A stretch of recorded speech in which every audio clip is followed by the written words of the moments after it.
You're listening to the Basketball Lab podcast with your hosts Mark Shannon, Mark Clark, and Marco Corona. They'll discuss all the top news and stories from around the basketball world while giving their opinion and insight. Now, here are your hosts. Welcome back to another episode of the Basketball Lab podcast. I'm your host, Mark Shannon, and I'm joined by my co-hosts, Mark Clark and Marco Corona. We were really excited to talk about some basketball, with the playoffs being in full swing, but in light of some unforeseen and unfortunate events that have transpired over the last week or so, we felt it was necessary to kind of talk about this. What happened to Jacob Blake, Masai Ujiri, talk about that and go into that. So, I guess we should just get it started and go into you guys. I'll leave it up to you guys to start talking about that. So whoever wants to go first, just go first. Go ahead, Clark. I'm sure you have a lot to say as well. So, man, there's really so much to say, and it's with a heavy heart too, because it's just crazy. It's like how much times are we gonna see this? And this literally just happened. I feel like with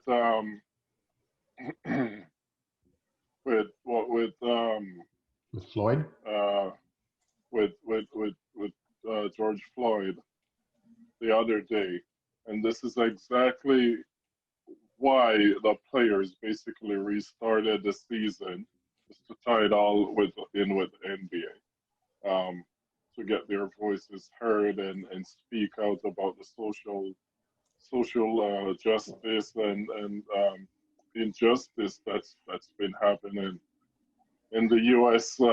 And basically around the world.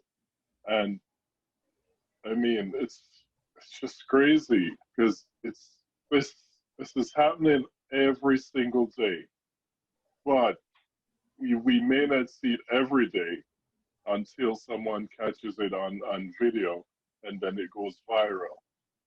Like, there's just so much that's happening.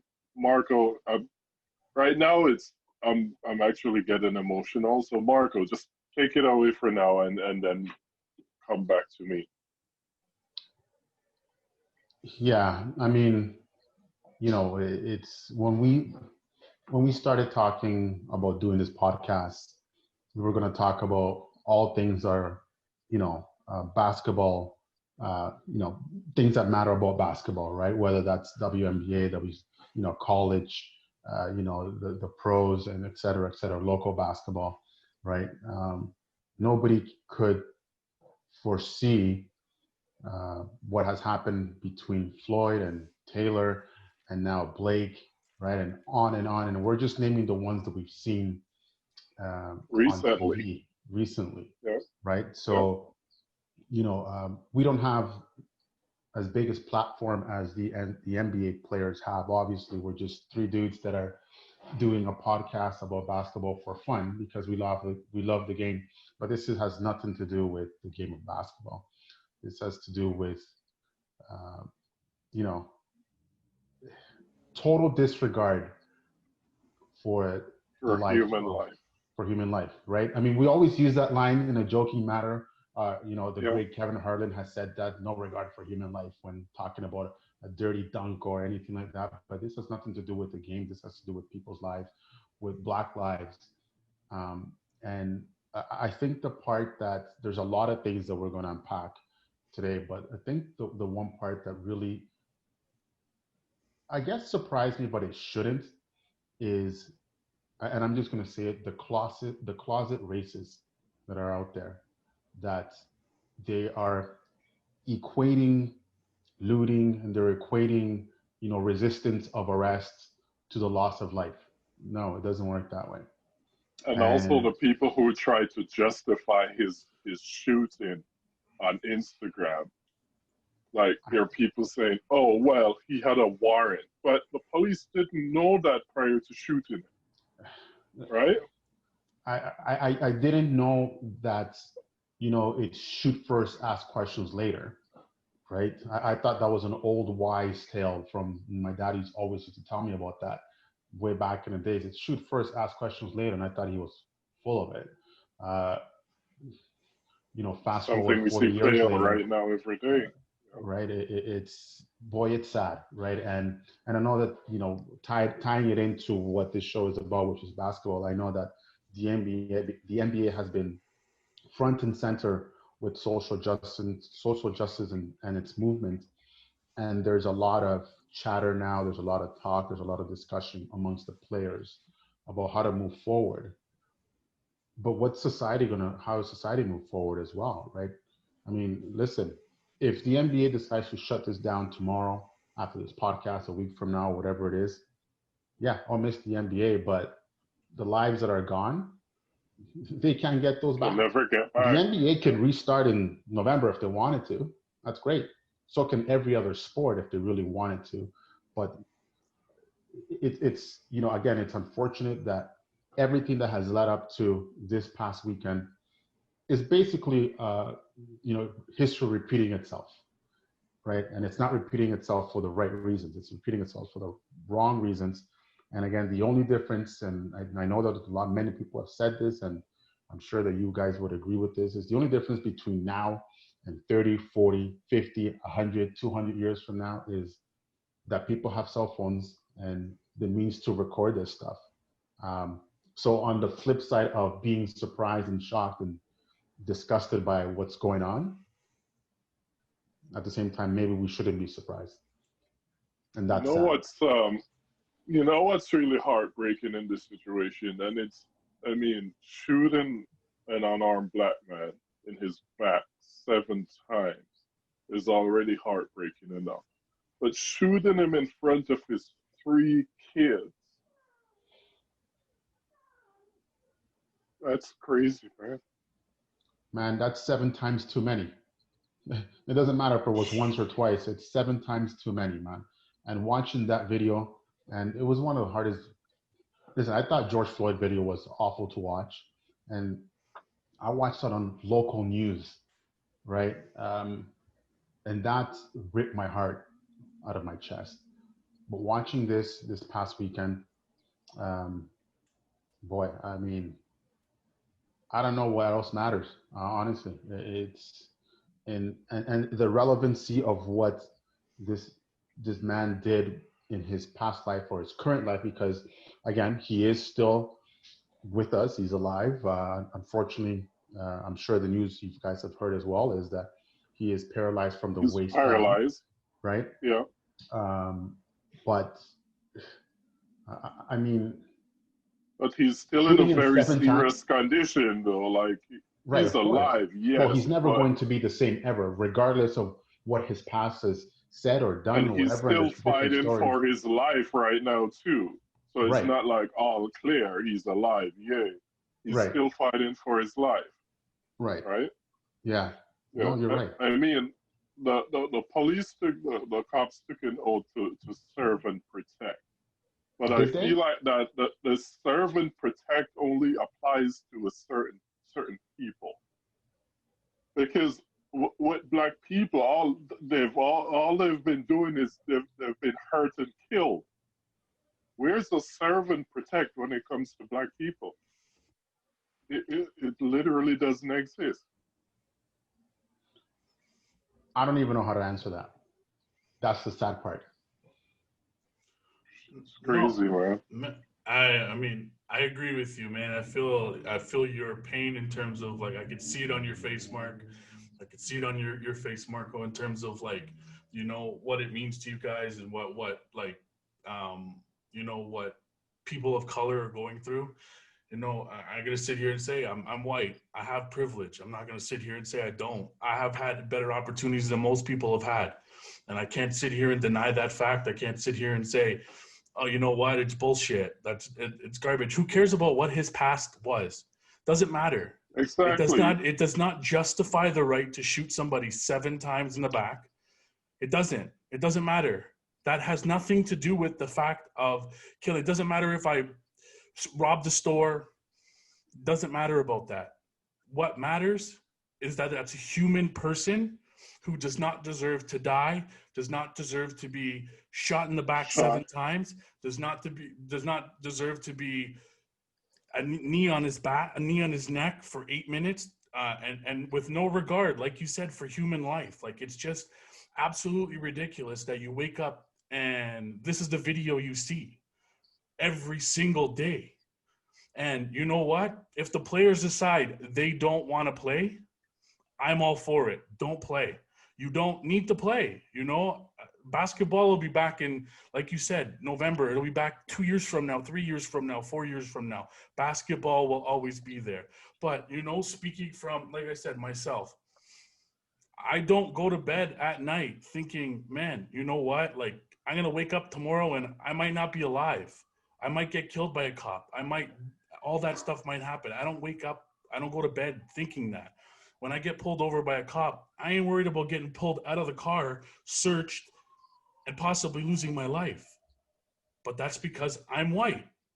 And I don't have to deal with the stuff that people of color have to deal with on a regular basis. And people could sit there and say, you know, that's not right.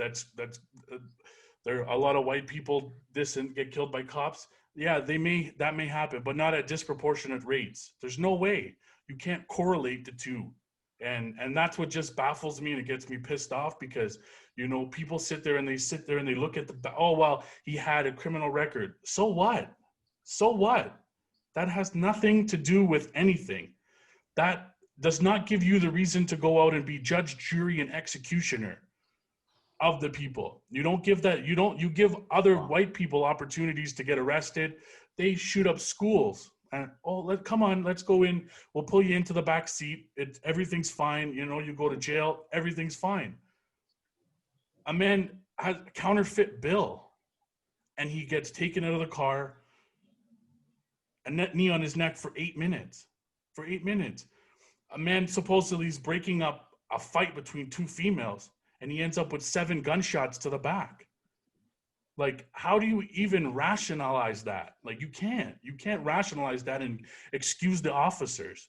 There's no way. These officers have to start being held accountable. As soon as something like that comes out, sorry, you're going to be arrested until you're proven guilty. Unfortunately, that's how it is nowadays. You're guilty until proven innocent when you're a person of color. It should be innocent until proven guilty. That's what it should be. That's what it should be the same way for white people, white cops. And that's my point too. Is like these cops, they're judge, jury, and prosecutor at the same time on spot.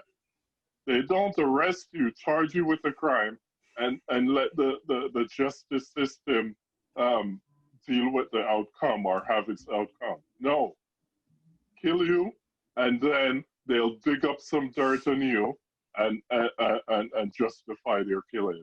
It doesn't make sense.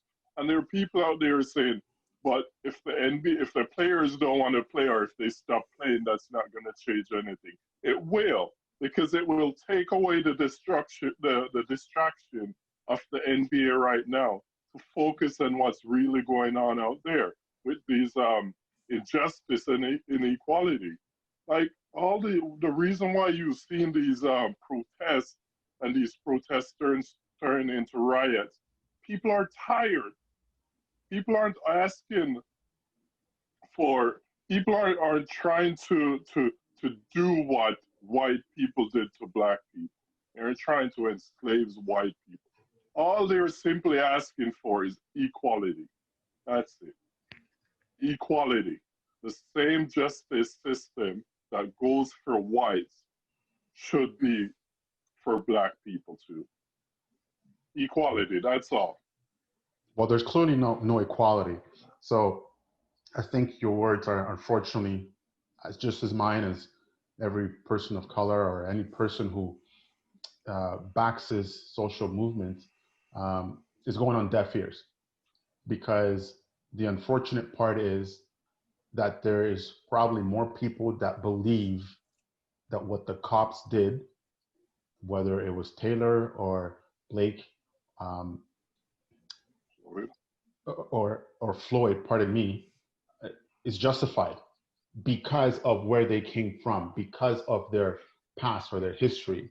It's almost like, well, you should have not been there kind of thing, right? So until we get those folks to change that mentality, we may have this conversation in 6 months again, and in 3 months after that, right? So I don't know, and us guys, we don't probably have the answers because we are still trying to figure out what the question, well, what the challenges are.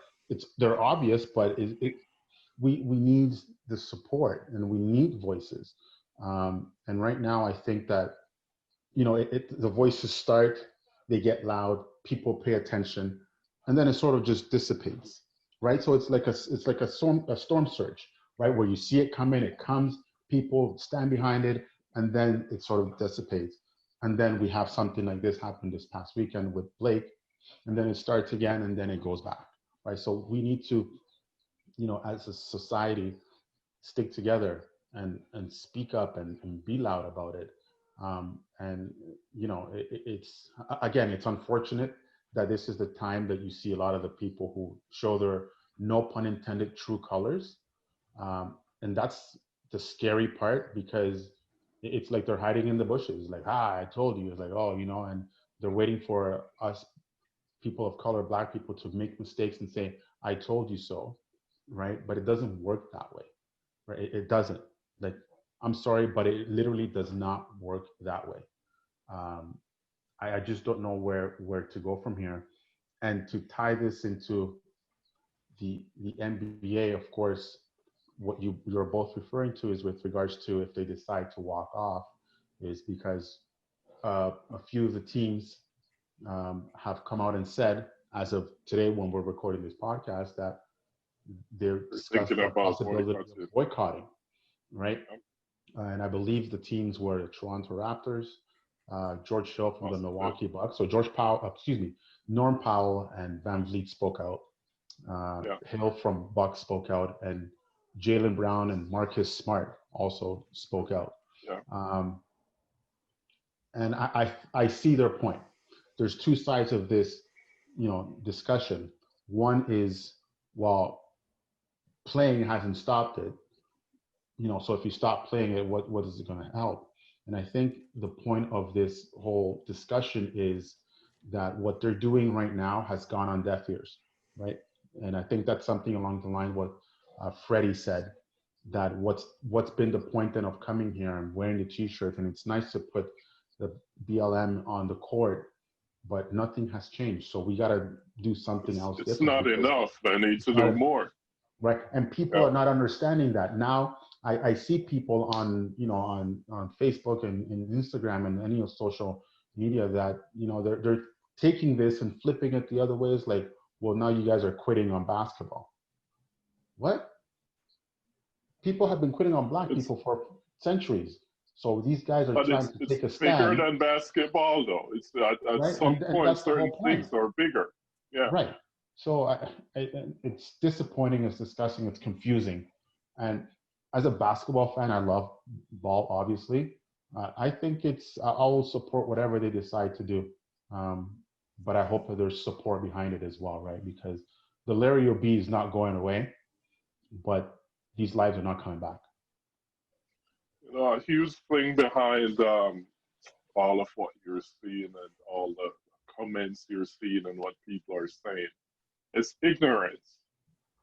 And to fight ignorance, we must have education. Right. Education and reform. So people have to educate themselves. The police need to be reformed.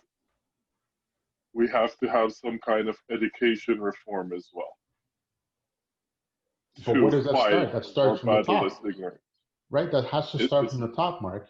That has to start from the leaders of each country, each nation, each province, each state, right? It has to start from there. So if they don't start believing, it's a hierarchy. Trickle down effect, right? So if my leader, and it's just like anything else. If the person who's leading is not believing, why should I? right? Because then you can Doesn't start make weeding sense. out the trash. And believe me, there's a lot of trash out there that needs to be weeded out, man. And this is the main reason why the NBA players have been talking about not playing anymore. Because Right. now if they don't play, then it hurts the people at the top. And the people at the top are forced to now go out and advocate for change, right? So it all ties in right there. Right. That's a good point. I had never really actually thought about that, which is unfortunate because that means that it's tied in with money. It all ties in with money. At the end of the day, it all ties in with money. Right. That sucks. You're putting a bounty on people's heads. That really sucks. It does. It's crazy, man. Yeah. No, I mean, it baffles me that we have to have this conversation almost every couple months because the same thing keeps happening over and over and over and over again. It's like a never-ending story, a never-ending book that just keeps going and going. It's the same thing over and over again, and nothing has changed. And you know it, I know it, Mark knows it, the world knows it. It's not going to change overnight. We know that. But there's got to be steps taken to change it. Has to start somewhere. It's got to start somewhere. And you know, they make it most people make it a political statement. It's blue versus red and this and that, but it isn't political. It's human lives. That's what it is. It's human beings being bandied about, and people are turning it into a political statement. People are getting killed, being and unarmed, whatever it is. You know, people go around saying, "Oh, well, he was going for a gun." How do you know? You have no idea. You weren't there. You're making assumptions of what the media is telling you or what those trolls on social media are telling you.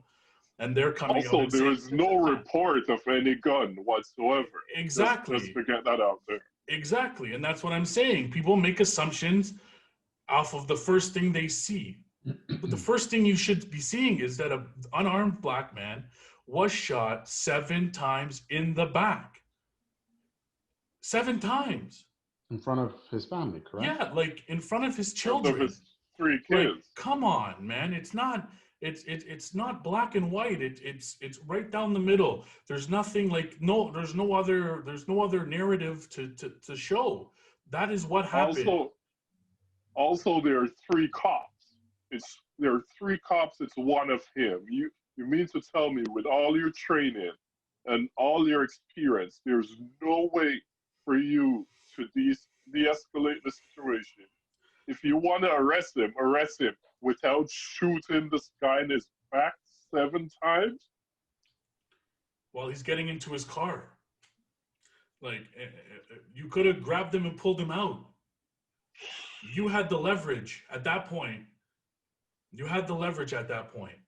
only the leverage, but the supposed training. Yeah, right? exactly. I've never been a cop, and I've only watched TV shows and all that stuff, but that doesn't tell you the story. Right? I'm not trying to make light of a situation, but guys, there's literal schools that these cops, men and women, go to, right? So it's not like an online application, and then all of a sudden you show up to be a cop. But now I'm starting to wonder, maybe that's what it is. Because all you have to do is just shoot a person 7 times, the person will call 7 times, and all is dead. Now this guy, he can't even walk.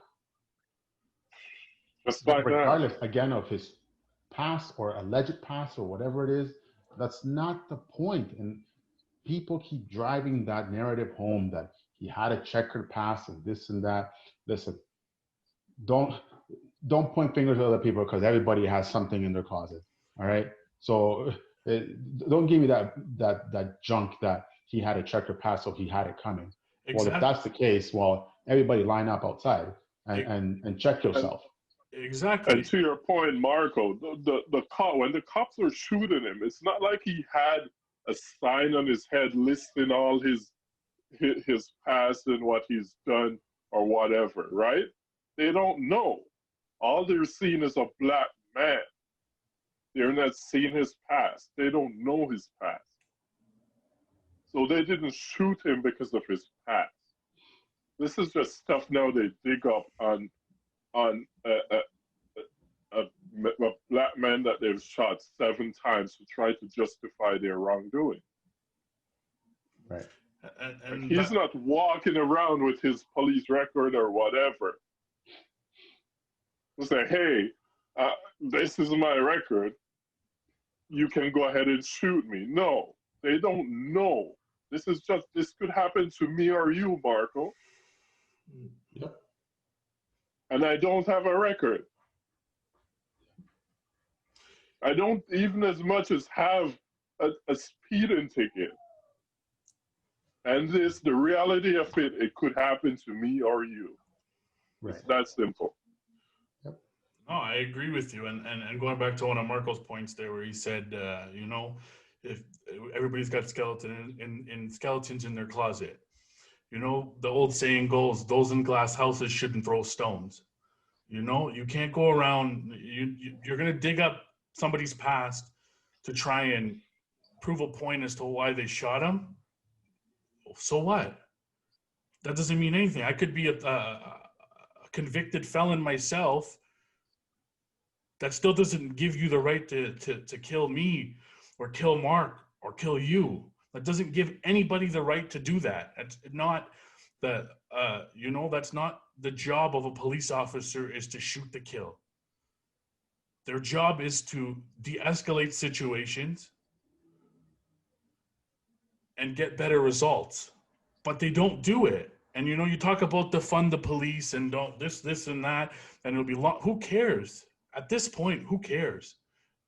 They're obviously not doing their job properly. They're not. You see what happened in Minnesota. You see all the protests and all that stuff that happened in the other cities when George Floyd died. Wouldn't you think, as a police department, okay, you know what? We need to start enacting some, or government enacting some police changes to try and mitigate some of this stuff happening. But they don't. You get called out for a domestic violence incident between 2 females and you end up shooting a male.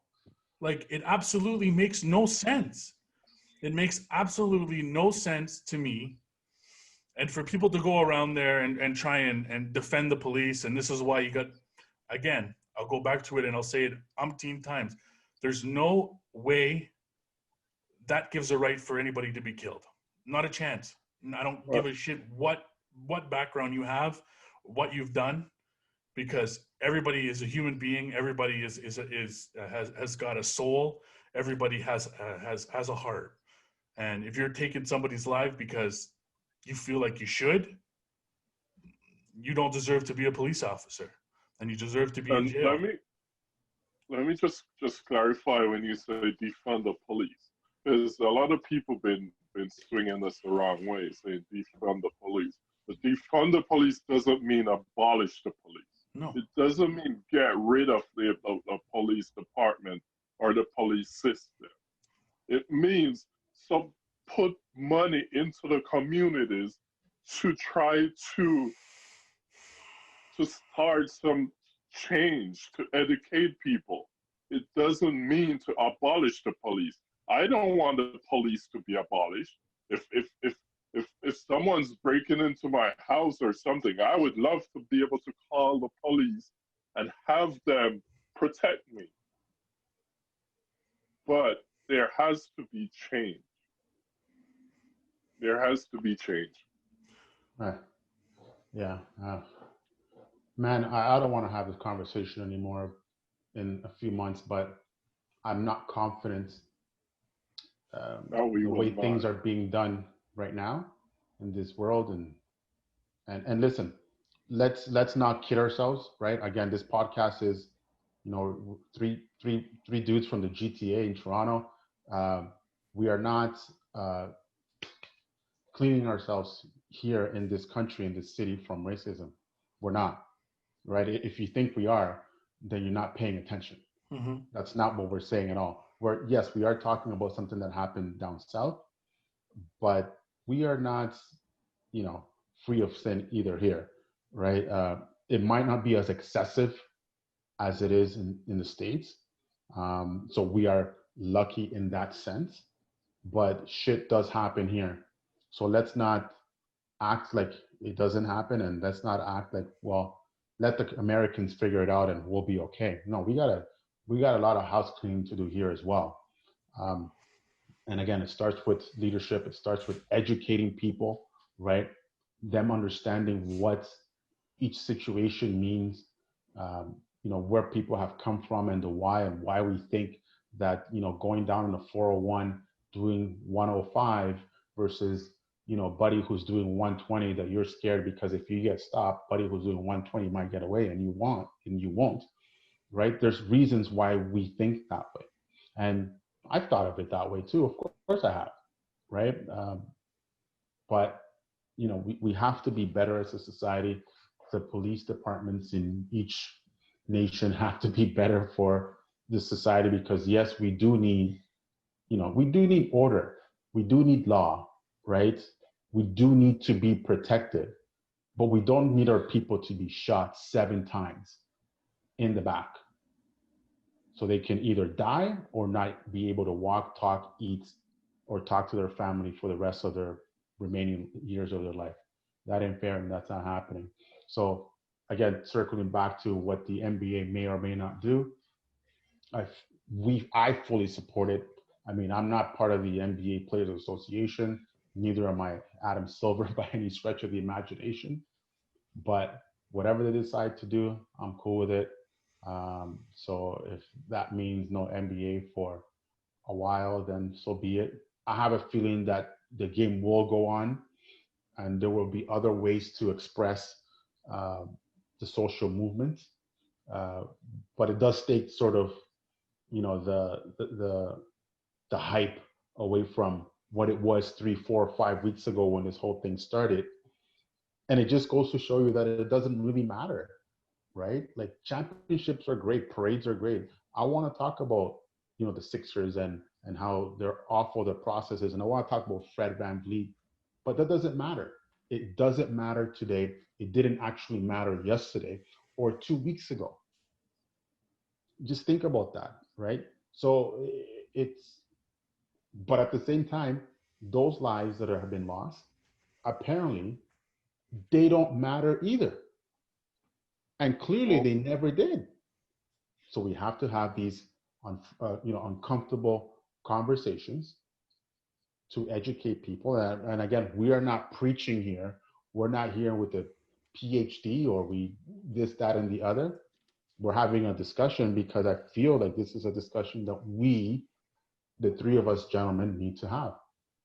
And I feel like there's a conversation that families across this great nation and anywhere else, that whoever's listening, whether it's 40 people or 40 million people or 30 people listening, it doesn't matter, has to be had.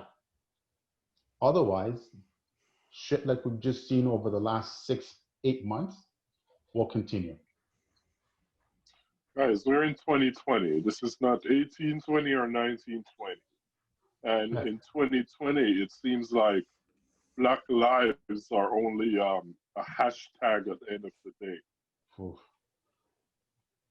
That's sad. Yeah, that is very sad. No, I mean, I agree with you guys. And like I said earlier, I could see the pain in your face, Mark.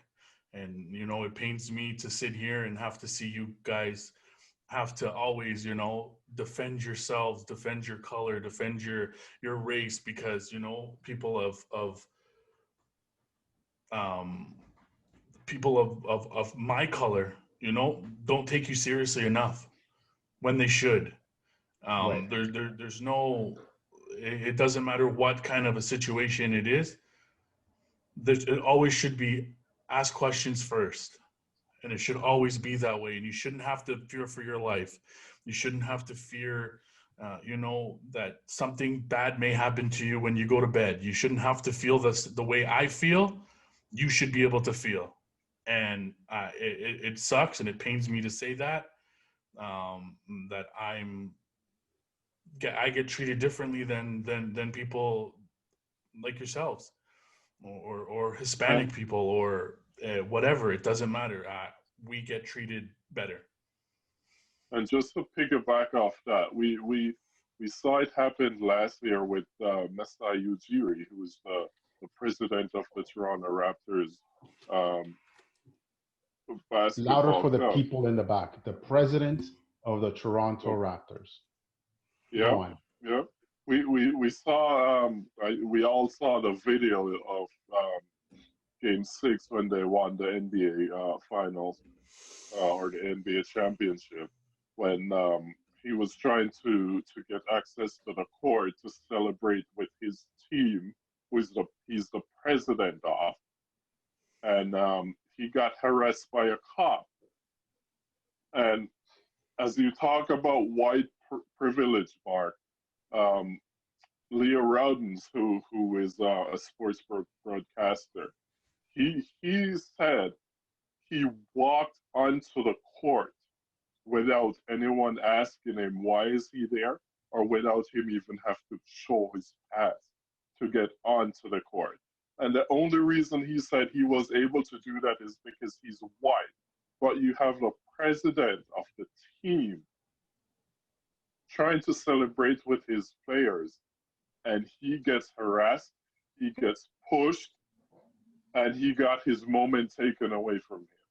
And if you don't have money and resources, then you don't get justice.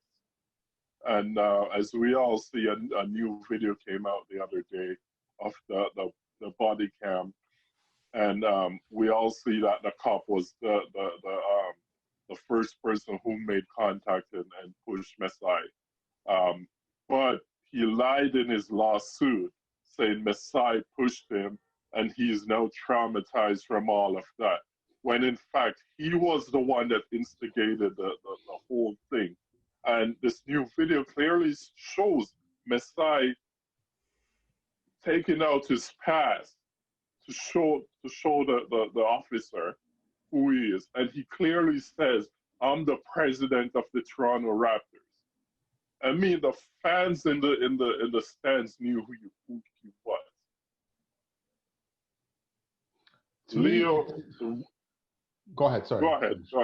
I was just gonna say, Mark, sorry to interrupt, but I was just gonna say, I don't think it even matters if he knew who Masai was or wasn't, because it shouldn't matter who you are, right? You have credentials, and again, we have to give credit where credit is due, because this is not something that all of a sudden we came up with. So give credit to Leo Rowdens from TSN. Is, again, Leo was wearing a suit, Masai was wearing a suit. Leo went down to the court with his credentials. Nobody asked him anything. Masai with his $5,000 or $8,000 suit, whatever it is. Let's face it, it's not like he bought it at Walmart, right? Walking down, trying to celebrate with the team that he built for this moment, right? You work all your life to get to a certain goal, and then you finally achieve it, right? The players that you put in place, you got Kawhi, you got rid of DeRozan, you ripped his heart out, you fired the coach of the year, right? You've gone through pains, LeBronto and this, that, and you finally get your moment as the president, a successful Black man leading a team to an NBA championship. And then Buddy comes over and is like, where are you going? All he had to do, guys, sorry to say this, all he had to do is, sorry, can I see your credentials? If he didn't know who he was, and again, it's fine. I'm okay with him not knowing who Masai is. Because I can't assume that all these jabronis watch basketball.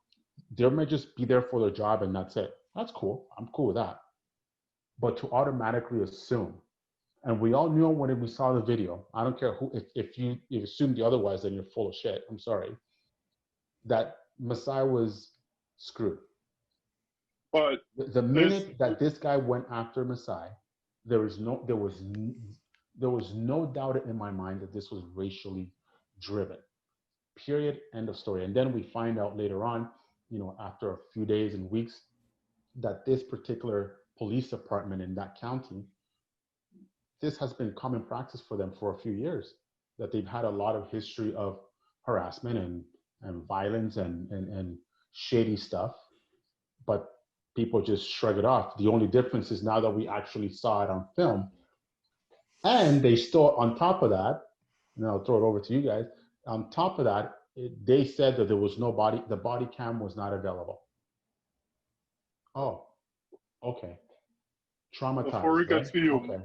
Whatever. Before we get to you, Mark, I just want to say, I'm glad you brought up the suit part, because this just goes to show you that rich black guys are not exempt from racism and the brutality and the inequality. We're not exempt from it. It doesn't matter if we have money or not. And I'll just get your take on it, Mark. Yeah, let's just call a spade a spade. What he did was racial profiling, plain and simple, clear as day. There's no other explanation for it. You can make up all the lies you want, but at the end of the day, what he did was racial profiling. As you said, Marco, all he had to do, it's quite simple, to be honest with you. Hey, can I see your credentials? Oh, you're the Raptors president? Go on ahead. Enjoy your congrats. Congratulations. Enjoy your moment. But instead, he wanted to be the spotlight. He wanted to take away the moment from Masai Ujiri. And he did. Whether, like you said, whether he knew who he was or he didn't know who he was, doesn't matter. You took away a moment and made it about yourself. And after the fact, you're still making it about yourself, knowing that the body cam footage shows what it shows. The other angle shows what it shows. You are a person that doesn't have integrity, and you could sit there and say whatever you want, but you're a racist for doing what you did. There's no other explanation for doing what he did.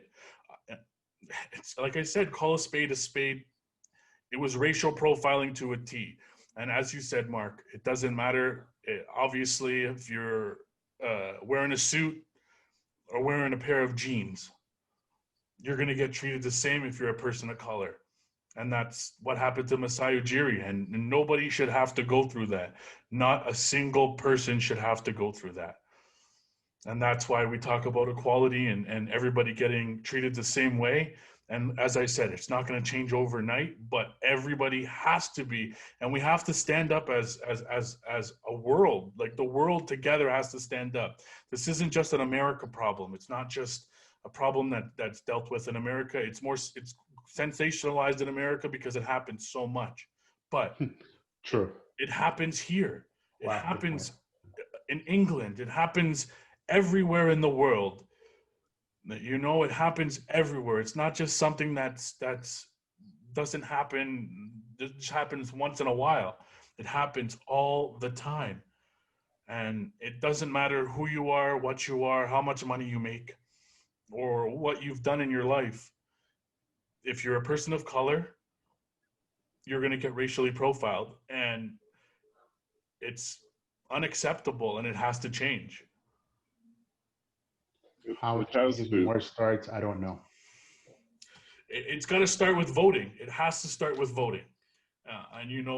Getting out there and voting. And we're not trying to make this political. And whether you believe in red or you believe in blue, it doesn't matter.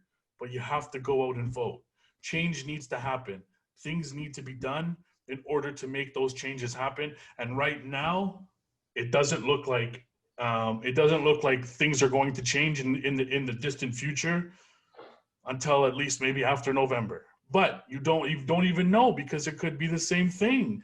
You never know once somebody gets in power. But it has to change from the highest level of government. It can't be changed from Joe Blow on the street, because that's not going to do anything. It has to be changed from the highest level of government. And until that happens, you're not going to see change overnight. You're not going to see change. As you said, Mark, they got to vote. You got to put pressure on your governor. You got to put pressure on your premier. You got to put pressure on your prime minister. You got to put pressure on your attorney general. You got to put pressure on everyone and for change and demand change. Need at this point, you got to demand change. You got to put pressure on your president. Everyone has to feel the pressure until there is change. Yeah. You got to put pressure on your next door neighbor, your bus driver, your cab driver, grocery store clerk, right? We all have to be better. But to your point, and we've said this over and over, it starts from the top. And, you know, basketball is an escape from reality. And that's why we're here. We're talking about a game so we can escape from what happens out in the world. And what happened turned out to be is that the NBA, the WNBA was well, right? We'll leave college basketball out for 1 second and college sports, because that's a whole different thing. But they try to use their platform to get the attention in a right way, to bring people's, you know, to be advocates for the right thing, and to speak out against what's going on and what's wrong in the world. And again, there's certain people that, you know, I don't want to say bought into that, but followed suit. And the people who stay behind, well, I mean, you know how I feel about that, right? But it's not about the game of basketball. But I just want to tie this in for 1 second to something else, is that if these guys, and I know we talked about Masai and we talked about Blake and boycotts and whatnot, I think this is also an opportunity. This is not my idea. It came from one of my friends who texted me today, my buddy Luca from Maple, that said that, you know, it's great that the NBA may or may not do boycott, but I think there's more currency in the fact that if the NFL follows suit, if the NHL follows suit, right? If all these big sports that are using their platform for the same message are all united and doing exactly the same thing. So basically, if one's going to boycott, then everybody has to talk about it and consider the same thing, because otherwise it has to start somewhere, right? Right, but I'm saying it's otherwise, and what his point was as well, is otherwise that it's like, okay, well, NBA is gone. I'm just going to go watch.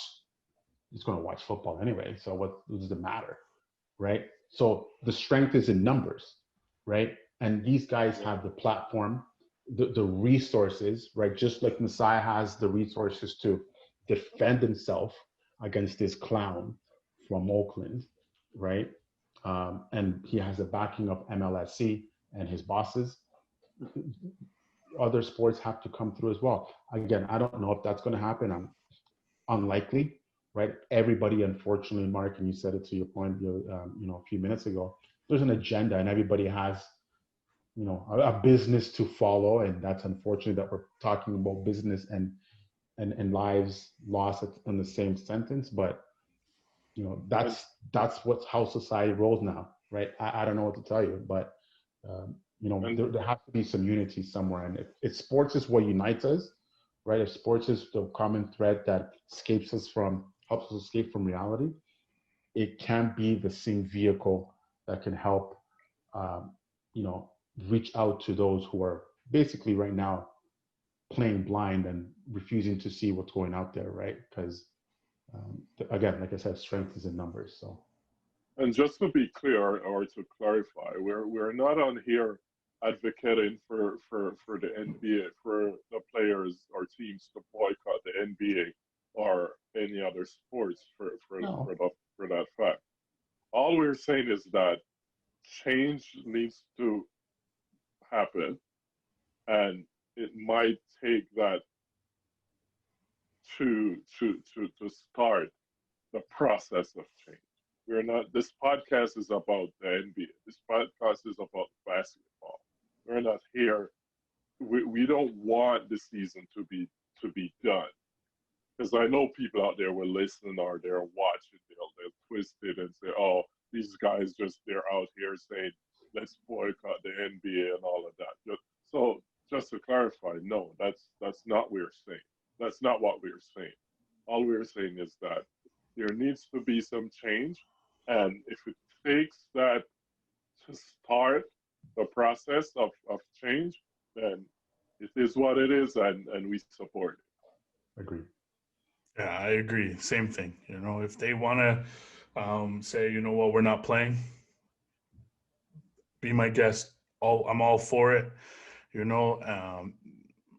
don't want to sit here and say it, but everybody was prior to the NBA, the NHL, MLB coming back, the focus was on the protests, Black Lives Matter.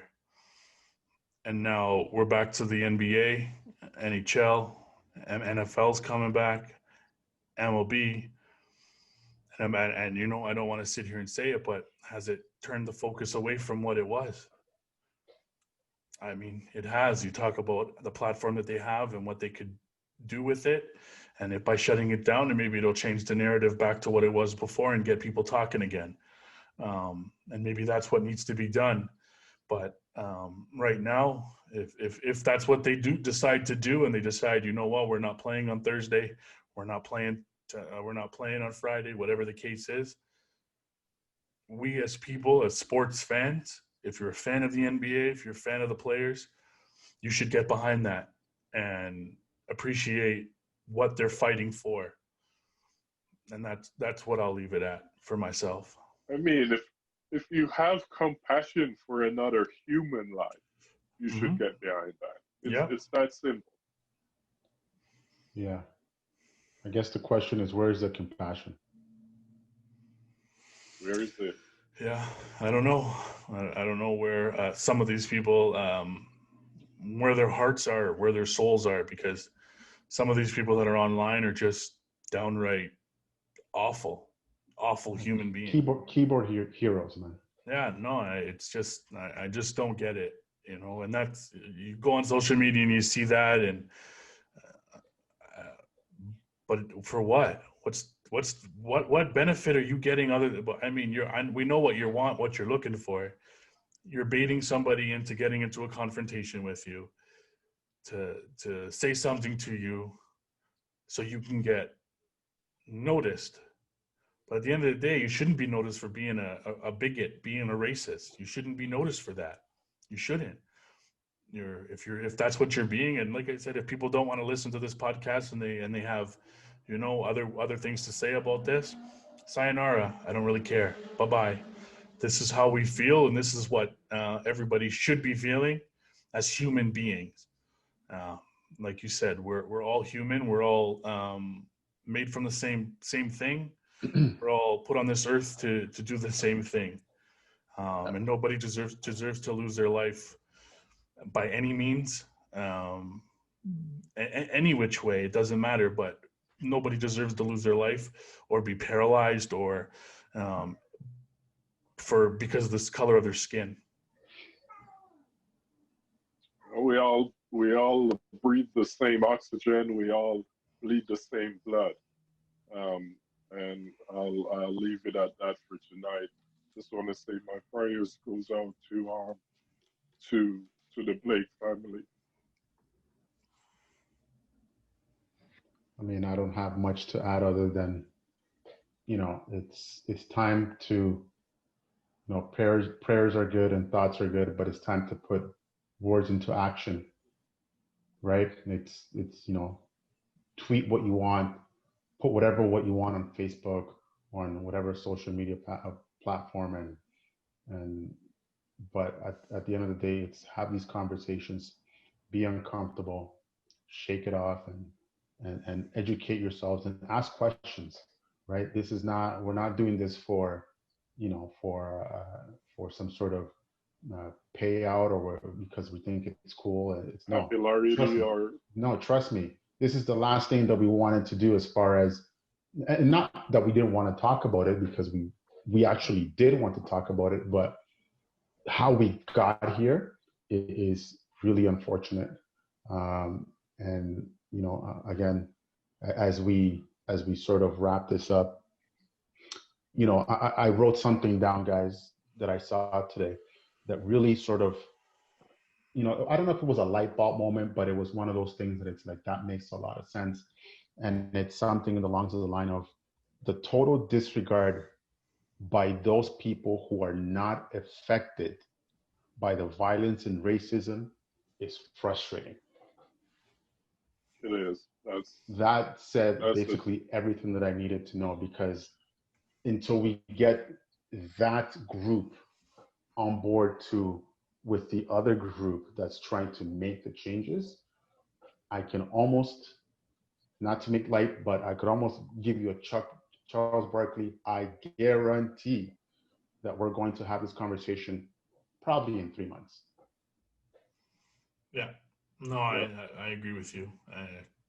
Like we've said, it's not going to change overnight, and more than likely we're going to be sitting here talking about it again.